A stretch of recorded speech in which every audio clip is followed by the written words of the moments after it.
السلام علیکم بچوں، آئیے آج ہم عید اس عنوان پر مضمون لکھنا سیکھیں گے۔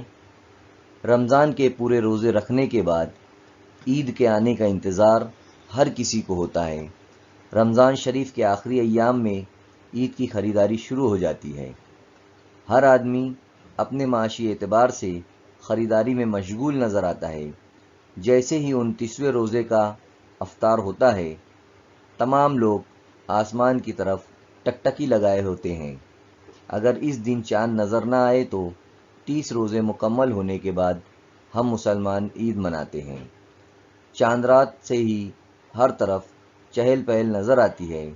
لڑکیاں اور خواتین اپنے ہاتھوں پر خوبصورت نقاشی کرتی ہیں۔ لڑکے مرد نئی ٹوپیاں، لباس، جوتے وغیرہ خریدتے ہیں۔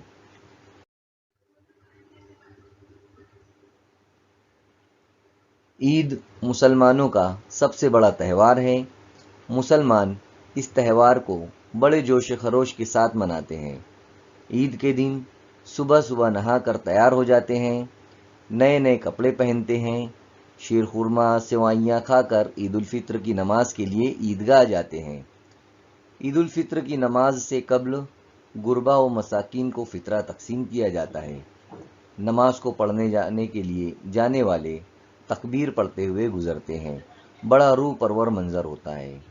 عید کی نماز و دعا کے بعد لوگ ایک دوسرے سے گلے ملتے ہیں، مبارکباد دیتے ہیں، مصافحہ کرتے ہیں۔ بچوں کو خوب ساری عیدی ملتی ہے، جنہیں بچے گھومنے، کھانے اور کھلونے خریدنے میں خرچ کرتے ہیں۔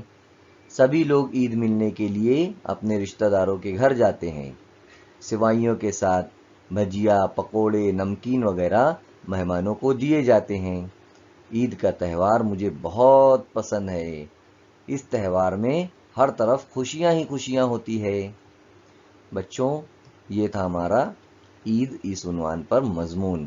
امید کرتا ہوں کہ یہ ویڈیو آپ کو پسند آیا ہوگا۔ آپ اسے خوشخط الفاظ میں لکھیں گے۔ اللہ حافظ۔